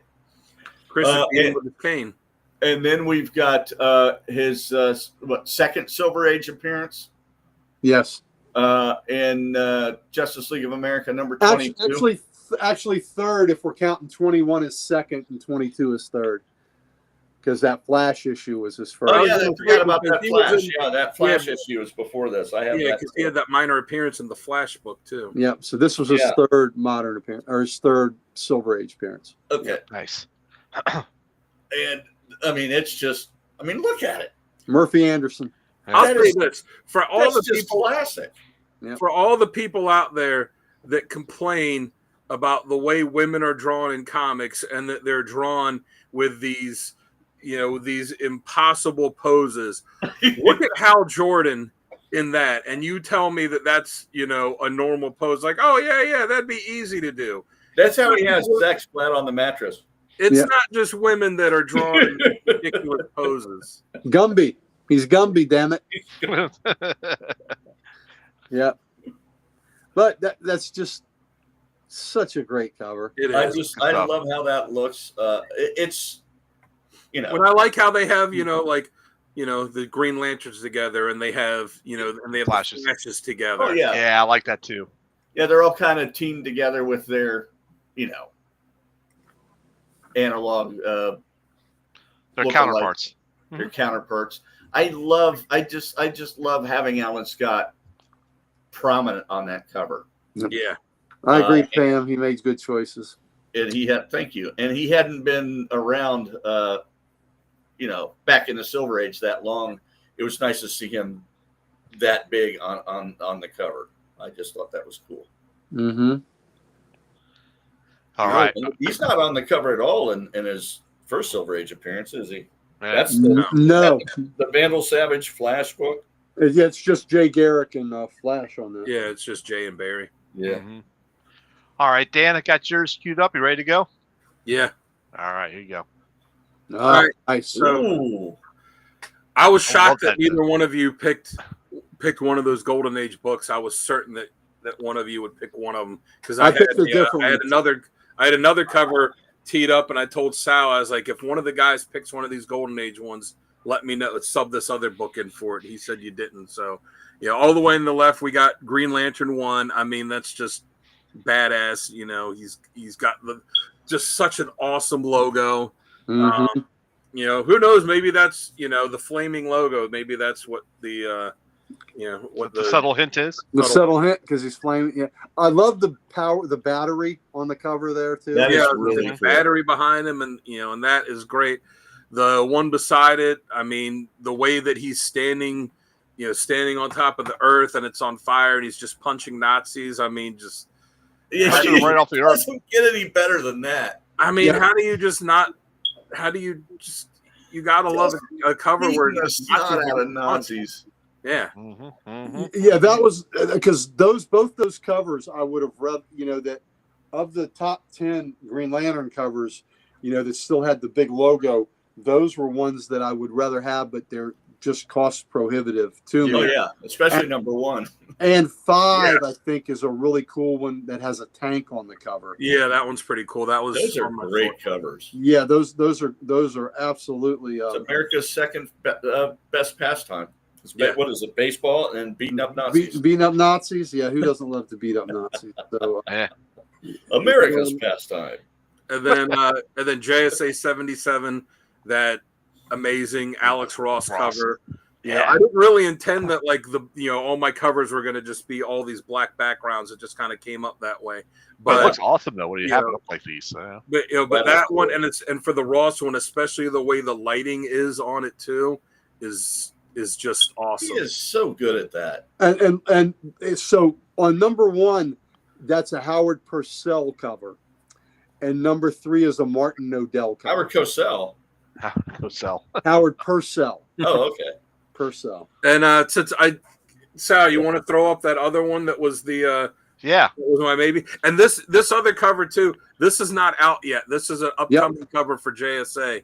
I look forward to that cover. This is one that's going to be an alternate cover. I just love him and Jay sitting there clinking the sodas together, and then the rest of the team in the back they're holding the sodas. I was just such a cool Rockwell-esque image. It's beautiful. Yeah, that's awesome. So again, that's a cover that's going to be out on an alternate cover for JSA in the next month or 2. Next month. It's next because we just had 13. This is for number 14. Yeah, I need to have that framed. And JSA is, and I've got Chris, I got one of those on order for you. Nice. That is part of the JSA Year 1 storyline. So I'm excited about that. I like that cover too. I think I'll have to get that one as well. I love the cola. Yeah, crate. Solder cola. But I love the crate it's in. They used to have wooden crates. Oh yeah. Yep. Definitely. All right, Gary, got yours queued up here. You ready to go? That's a great cover, man. All right. Oh wow. Here we go. So the one on the left was Secret Origins 18, Volume 3, Bill Sienkiewicz. I just thought it was a cool cover with him using the light beams and making all the, the apparatuses for Creeper to spin around on. I thought you used him to spite me, didn't you? Yeah, I did. I thought it was neat to see those two colors and those two garish costume color schemes together. I just thought was a trip. So I love that. The one on the right is from the newest series, the Alan Scott Green Lantern series, and that was one of the alternate covers, and that was by Stephen Byrne, and I just thought that was a neat cover. That's awesome. The one in the middle is a book I own, so that's why I kind of.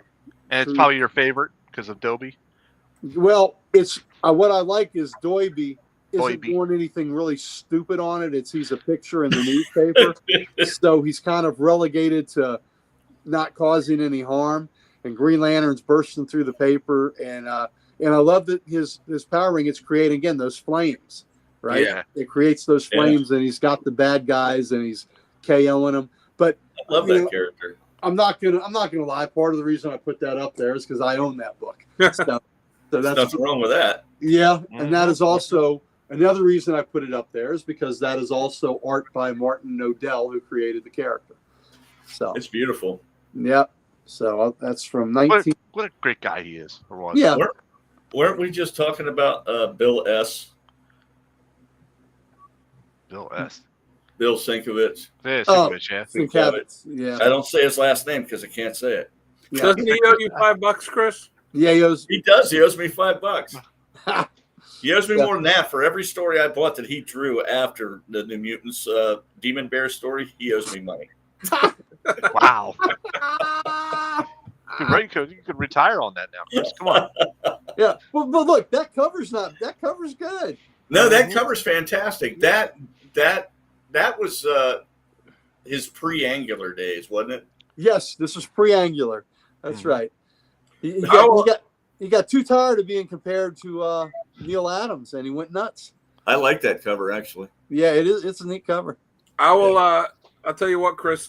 I'll take you to Baltimore Comic-Con next year, and I'll pay for you to get the signature of any creator there that you want. As long as when you get up there, tell them, be like, "Hey, don't you owe me $5?"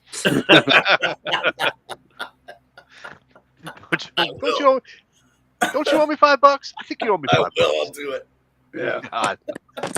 All right, let's go ahead and show Jamie's covers here really quick. He didn't give me any details in his emails, but he has some good ones. That's Justice Society America #1 there on the left.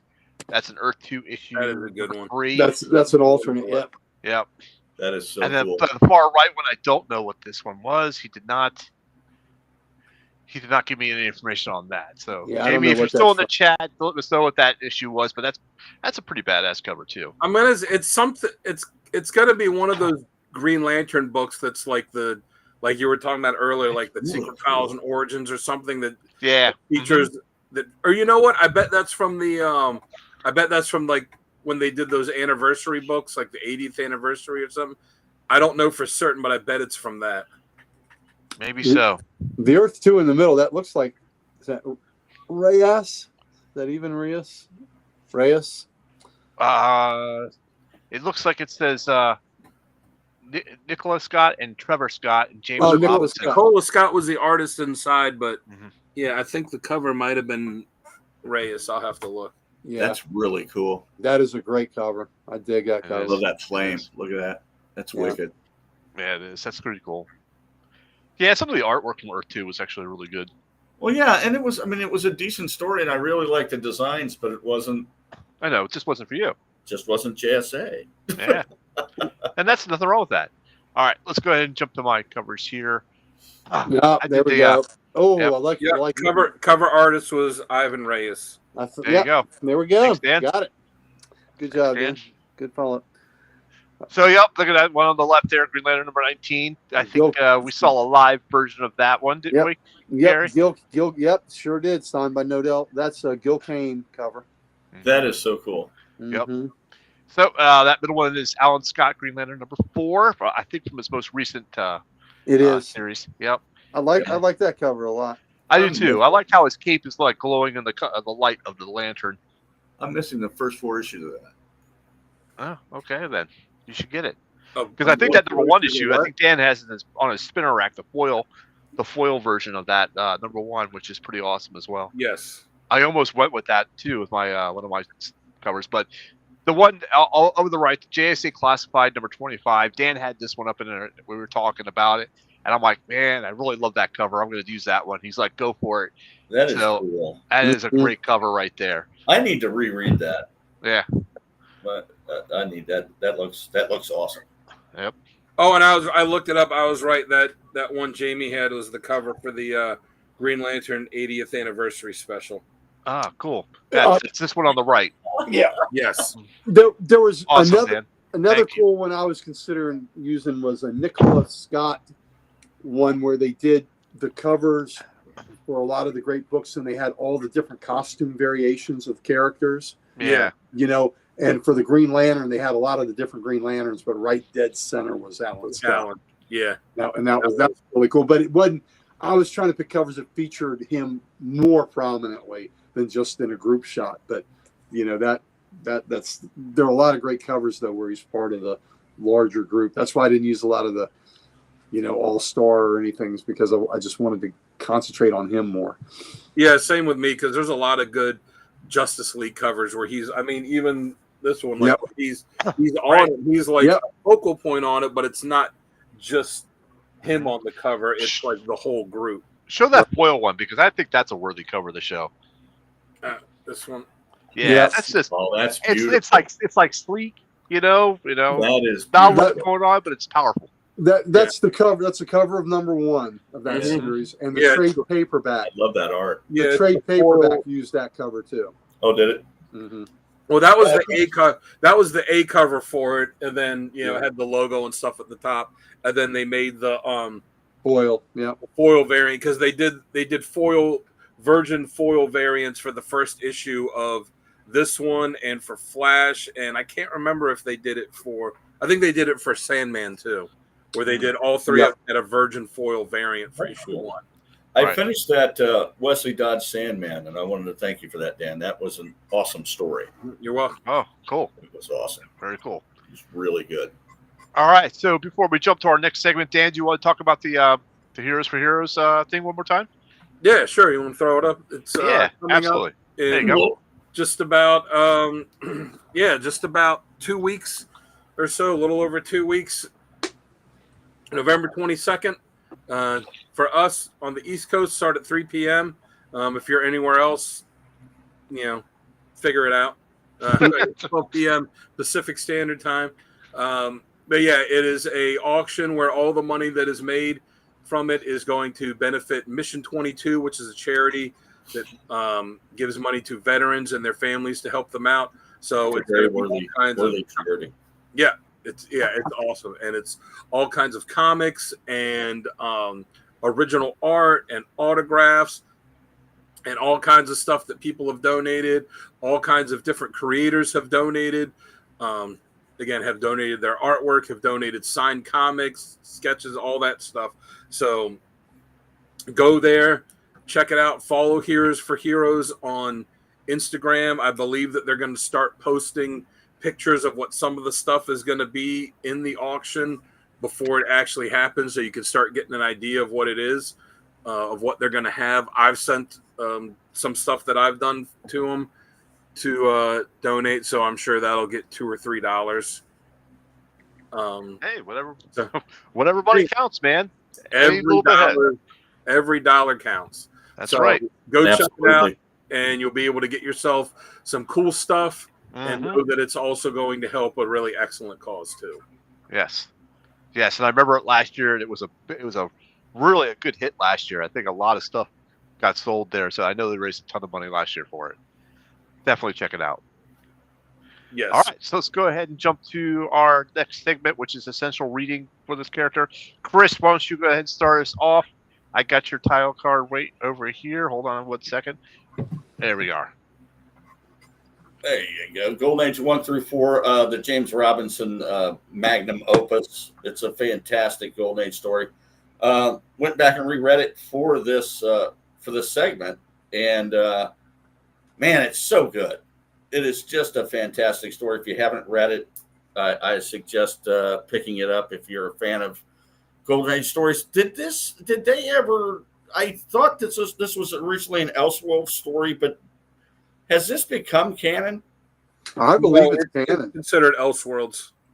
It's still Elseworlds? Yeah. Okay. because because there were characters in it that died that that did not die, in all this, and yeah. Was it addressed in the history of the DC universe by Wade? No. Okay. No, it wasn't. No, because they determined they marked it as Elseworlds a long time ago. So I don't think Wade addressed any of the Elseworlds stuff in the new history of the DC universe. I don't think he did either. Okay. If he did, that book could turn from a 4-issue series to a 24-issue series. Oh, it was so good. It's a fantastic read. Not real sure who did the art in it. Does anyone remember? Yeah, it's Paul Smith. Yeah, Smith. It's a beautiful book. A lot of characters that are all-star Jason. all-star squadron members in it. An extension of a lot of stuff that we already knew, and they've taken a lot of stuff that we knew as being canon, like the House of Un-American Activities and all that included. It's just a good story. I don't know where I'm going right now. No, it's a great story. No, it was a great story. It's fantastic. I don't want to give too much away. Yep. But the ultimate baddie in there is one of my favorite JSA villains. Yeah, I just had that signed by Robinson. Yep. Oh yeah, he's an awesome guy. He's very nice, nice fella. Enjoyed meeting him. Infinity Annual #1 is the comic where Alan Scott finds out that the woman that he was married to that left him was actually Rose under a different name of Rose of Rosenthorn, who is has multiple personality disorders. She either believes she's Rose or Thorn, and of course Rose is good and Thorn is bad. But he had married this lady, and then she ran off and had his kids that he didn't know about. But this is the issue. He finds out that he is actually the father of both Obsidian and Jade. It's a great issue.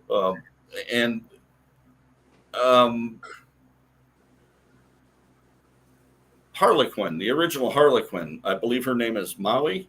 Yes. Yeah, that's who he ended up marrying.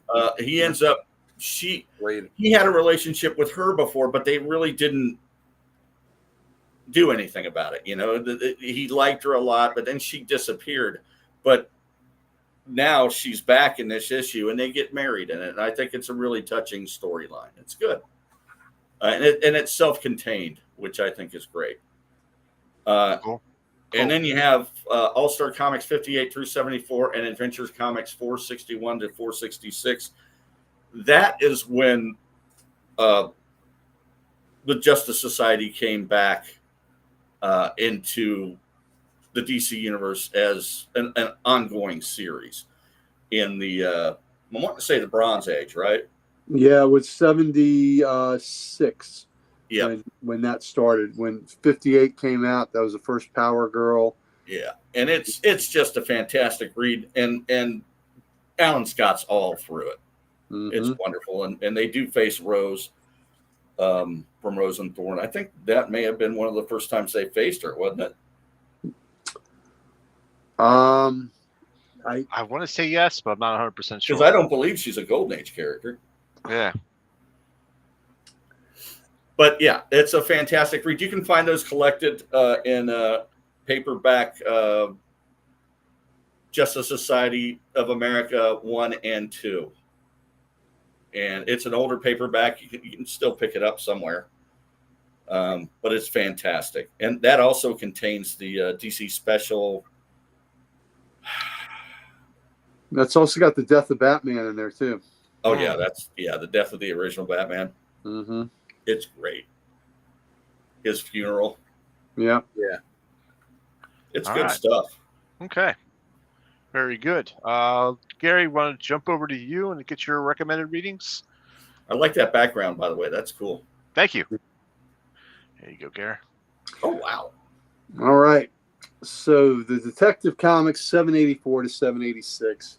I think Dan mentioned it with his badass moments was pretty cool, and it was by Judd Winnick, Ed Brubaker, Patrick Kirchner, and Cliff Chang. So it would go toggle back in time between the Gotham in the 40s and the modern Gotham, and Batman and Alan Scott were trying to solve a case that had gone, that had dual timelines. So It's going on my list. Yeah, it's just a really good, really great story. Nice interactions between Alan Scott and Batman, who you usually don't tie together, but what brings them together is that Gotham aspect. So I love that. Green Lantern, Brightest Day, Blackest Night. That was that 48-page one shot by Stevens T. Siegel and John K. Snyder III. Just a really cool story. Solomon Grundy, Nazis, Alan Scott. There you go. You got everything you need. So Nazis will learn not to set up and slaughter swamp. So that's a great story. It was just fun, right? It was just fun. A lot of fun, man. A lot of fun. And then Green Lantern 40. Volume 2, that's Silver Age Classic, where Hal and Alan were, even though they had met in the JLA crossovers and JSA crossovers, this was the first time where it was really just the two of them. And it's the first time Alan Scott got in front of the Guardians, and they dealt with Corona. And so it's got a lot of DC history in this book. So it's got a really classic cover by Gil Kane. It's phenomenal. Yeah, so it's just Silver Age goodness. So that's all I can say about that. Fair warning, it's Silver Age goodness, and it is a dense story. So it is dense. Yep, it is dense. That's right, but it's well worth reading. Oh yeah, cool. And that Detective Comics story was called Made of Wood. Made of Wood. That's right. Wood. Nice. All right, Dan, I got yours ready to go. You're all set? Mm-hmm. All right, there you go. All right, so like Chris, I had the Golden Age. I mean, any excuse I can have to have this on there. It's fantastic. It features a lot of the Golden Age characters. Alan Scott is one of the primary characters in it, and you see a lot of what he's going through trying to stand beside his this is when he was running the radio empire and trying to stand beside his writers that were going before the Hulk and dealing with that whole stuff too. And then trying the badass moments that Chris was saying when he fights Sportsmaster without the ring, and he's trying to distance himself from the ring and wants to leave all that behind. And ultimately at the end, when all these heroes are getting their asses handed to them by the big bad, Alan's like, enough's enough. I shouldn't have turned my back on this. And he shows up and just starts dealing on the guy. He's not the one that beats him, it's someone else, but he's the one that turns the tide. Nice. And it really shows his integrity as a character, with the way he stands beside his people in that. The second one I got is JSA Presents Green Lantern, which was a collected volume. It has the Green Lantern Brightest Day, Blackest Night in it that Gary had. And then it also has JSA Classified number 25 and number 32 and 33, which were what were you going to say? No, it's just a great book. Oh, yeah. So, and it has some really good stories in that. One of them about him having to get somebody that was a retired villain that he, that operated back when he was starting out, that he, let him have a second chance, and the interactions between them and what ultimately happens with that are really good. And then there's also him fighting Vandal Savage and Solomon Grundy, the other one, which were his two biggest villains, solo villains. And then it was just lame and just put JSA Volume 1 on there. just read the whole thing. That's the whole thing. You can't go wrong there. He's right. It's all good. It's all fantastic. It's it's only 87 issues, so you can knock it out in an afternoon. But he's one of the primary characters in it, and it's absolutely fantastic. And I just couldn't pick out just one. You'll be hard pressed to find a bad story in the entire run. Oh, you won't. It's all great. Look, it would have been easy. It would have been easy for me to go with Golden Age and JSA Volume 1 because they are such great stories. And the only reason I don't have them on my list is I just tried to find something a little more Alan Scott centric. But those certainly are definitely worth reading at any point. And I wouldn't pick the Golden, as much as I love it, I wouldn't pick that for all of the Golden Age characters. There's, even though character like the Atom is in it a fair amount, I wouldn't pick it as a story for him. There's only, same thing for like Hawkman or for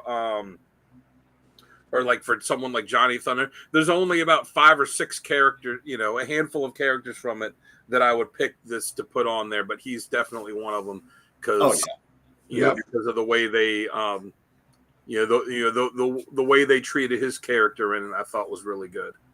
And a lot of it centered around him too. Yeah, I mean, Manhunter, I think was the number one character in it. Oh yeah, nice. All right, then let's go ahead and I'll show off Jamie's here really quick and give you guys a bit of a rundown. Oops, that's his top covers. Pardon me, I clicked the wrong one. Where is it? Jamie. Where are you? There you. Nope, that's your top covers. That's us. There it is. That's us. There we go. Sorry about that, folks. Stellar backgrounds on all of these, man. Thank you. Appreciate that. Yep. So yeah, he went with Earth 2, the New 52 version. What he had to say about that was it's a modern reinvention of Alan Scott. It's a bold, fresh take that made him Green Lantern of an alternate Earth after a devastating tragedy. It's got cosmic rebirth, grounded emotion, and mostly one of the visual, striking redesigns DC ever gave the character. For the next one, the Green Lantern Brightest Day #1, he says Alan steps up as the elder statesman of the Corps during DC's most chaotic eras, proving that the experience of willpower will still outshine raw power. It's a rare story where his presence commands the room, and old school heroism meeting modern stakes. So that's a good one. His last one is Justice Society of America from 2007 to 2011. This is Thy Kingdom Come arc. He goes, if you want to peak mentor Alan Scott, this is it. Yeah, you see him guiding the next generation while standing toe-to-toe with Superman from another world, and it has legacy, leadership, and the heart all rolled into a powerhouse story. That's a fantastic run. And that's the one JSA ran 87 issues, and then they canceled it, but then immediately relaunched it as Justice Society of America, and it was this book. So really, JSA goes right into this. Yeah, it could all be one series. It could have been. I mean, they could have just changed, I mean, they used to do that back in the day all the time. They would just keep the numbering and just, change it from, Avengers to Mighty Avengers or something. But yeah. All right, very cool. All right, so here are my readings. I went with Green Lantern Flash, Faster Friends. Even though he's not the main star in this, he does team up with Kyle Rayner in this one, and it's a good team up book between him, and it shows a good team up with him and Flash as well. And then, of course, the modern age Green Lantern, which is Kyle at the time, and of course his version of Flash as well. So it's a good story to read. It's, I think, a 3-parter. Good stuff. I think it was done by Ron Mars and Don Davis did the art as well for that. My next one, excuse me, Green Lantern Sentinel, The Heart of Darkness. This was a 3-part story as well. I'm sorry, I think I got my other one confused with something else. This is where Kyle teams up with with the Sentinel Alan Scott, and they're looking for his daughter Jade, who has disappeared, and they're searching to find her, and they're going through all sorts of hoops and jumps. They're checking out her ex-boyfriend Brainwave and stuff like that. But it's a good story between Kyle and Alan Scott, I felt. So for my last one, I have Green Lantern Volume 2, number 40. This is the Alan Scott teams up with the Silver Age Hal Jordan. And, this is where Alan Scott is on Earth 2, and he encounters a meteor that temporarily gives him ability to manipulate wood. So this is a pretty good story. I liked it. It was well done. I forgot who actually wrote this. I didn't write it down. Damn it. Yeah, the ability to manipulate wood is something you usually pay extra for. Usually you got a pill for that. Yeah. But this is the one with Corona as well. The sort of, my Corona. Mm-hmm. My Corona. My Sharona. But yeah. So definitely a good story to check out. The Faster Friends one, I think I got confused with. This is the one where they go, it's like two time frames. You're showing Alan Scott with his era of Flash being friends, fighting an alien menace, and then the other one is Kyle Rayner and his version of Flash at the time, fighting the same alien menace, and the story goes back and forth between the time periods, which was pretty awesome. I love that. So that's the one I got confused with. I misread my notes on that, so that's what the Faster Friends was about. I need to read that. Yeah, definitely. And that was like a one-shot book, so that was Awesome. just one trade. So awesome. There you go. And Those are my stories. Oh yeah. There it It is. is. Yeah, that's just such a great cover. Look at that. That is from our friend Dante. Nice. Not Damien. Damien. My bad. Yep. So Chris, when are you gonna send that to me? Just when curious. When you want it next day air? Yeah, next day air, please. I bet he'll trade it to you for that Martin Odell drawing. Oh, he probably would. I don't know if I'll let that go. Of course, he'll have to deal with it saying to Sam, on it. So anyhow, he'll have to deal with that. So Chris, your new name is Sam. Change my name for that. Yeah, there you go. Sam, I am. Sam, I am. That's right. Sam, I am. Mm-hmm. All right, so let's jump on to our next segment, which is going to be the best writer and artist. Chris, why don't you go ahead and kick us off with that? Who do you think is your best writer or artist? And artist, I should say. We were talking about this earlier, and there's we were. There's so many good ones. There's so many of them. I'm gonna have to go with my era of writer and say Roy Thomas. Very good. Very good. Yeah. Go That's your writer. Thomas. So how about your artist? God, what? Come on, man, pick something. We're gonna go between Perez or Ross. Good choices. Good choices. I think that might be a fun little team up there. Yeah. How about you, Dan?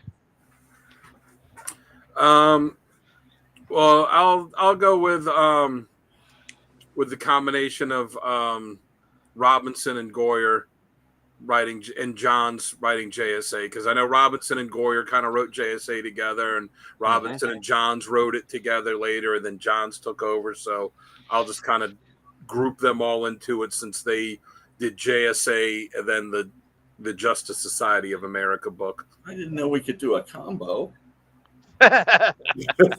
You can do a combo. Go back and do a combo. Go ahead, do a combo.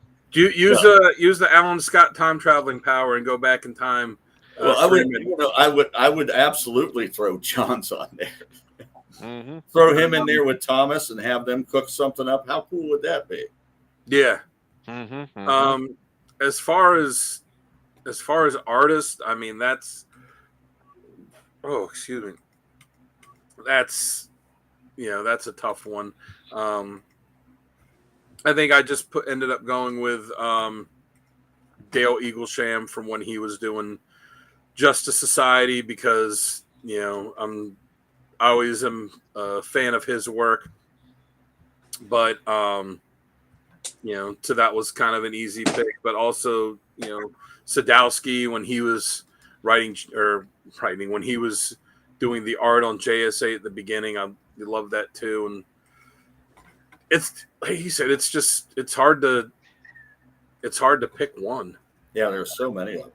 Especially too because he hasn't, he had his own series and in the golden age, and since they brought him back, other than that recent 6-issue series, he hasn't had his own solo stuff. It's always been in With somebody a else. JSA book or in someone else's book. Though I did really enjoy how Patrick Zerker drew him in Detective too. Yeah. Okay. I'll get with Staunton too. Yeah. Yeah. True. All right, Gary, how about you? All right, I'm going to go Jeff Johns. Love what he did with him. And you know what? I probably ought to notate, like Dan did, the other two, Goyer and what's his face? Robinson. Yep. But Johns predominantly. And for artist, Jerry Ordway for me. Yeah, Ordway is great. Ordway's Yeah, phenomenal. Ordway is good. Just so Yep. good. Yeah. I mean, I love how he did the whole damn team. But Yeah. Mm-hmm. Yeah. He's great on that Golden Age stuff too. Yeah, you know what? Where we usually say if it's a team book, Perez, right? Yeah. I think I would actually take Ordway over Perez on the JSA. Would you? Wow. I think so. Just because I think Ordway, Perez has a more modern feel to him, and I think Ordway has that more classic feel to those characters. Yeah, I could do that. I always liked it when Ordway would ink over Dan Jurgens stuff. Absolutely. They were a great team, and Ordway did art on this really awesome, like kind of unknown miniseries a long time ago called Red Menace. That was really good. That kind of took place. I read that. That was fantastic. Yeah. All right. For Jamie, he actually said for his writer was James Robinson, and his artist was Nicola Scott. Scott is very from Earth 2. Yeah. He was good too. Yeah, definitely. I did like some of that stuff from Earth 2, some of the art from Earth 2, but I did not go that way, and I'm surprised none of you guys did this for the creator, Martin Nodell. I'm surprised you guys did not. I was believe me, Nodell was close. He was. Yeah. I chose him for just because he created the character, and maybe because you own an original sketch, and I own an original sketch, a one of one, as you like to say. Mm-hmm. 101, baby. That's right. But I did like Jeff Johns, his writing as well. I also liked Ordway for some of his art too. Ivan Reyes did the 80th anniversary, if I remember right. Darwin Cook also did the New Frontier in 2004, I believe. Darwin Cook is so good. Yeah. Mm-hmm. At everything. Yep. So those are mine. Anyhow. All right, folks. I believe that wraps up this episode of Comic Character of the Week. This has been a long one, but that's all right. We had a lot of good info. Thank you guys for all your input in this one tonight. This was a great episode. Stay tuned for us. This week we've got Comics Unleashed coming up on Saturday. Next week, of course, we got the podcast. And I believe, Uncle Gary, are you on next week, or is Dan on next week for a podcast? Mike is on. Mike? Oh, just Mike. No, me and Mike. Oh, okay. So you and Mike are on for the podcast. Next week's Comic Character of the Week is going to be Dan's pick, The Grifter. And Gary and Mike are already discussing what they're gonna do to make Sonny uncomfortable on Wednesday. Nice. You know what? Mike and I don't even have to discuss it. We just show up and make him uncomfortable. Just show up and start doing it, and that's what it is. I like to not answer until like a minute beforehand and get him sweating. That's good. And of course, Comics Unleashed every Saturday night. So, folks, thank you so much for joining us tonight. We appreciate you tuning in, listening to this fantastic episode, and we will catch you guys next week. Thanks, Pam. Thank you, Pam. Thanks for hanging in with us. Thanks, Pam. Yep.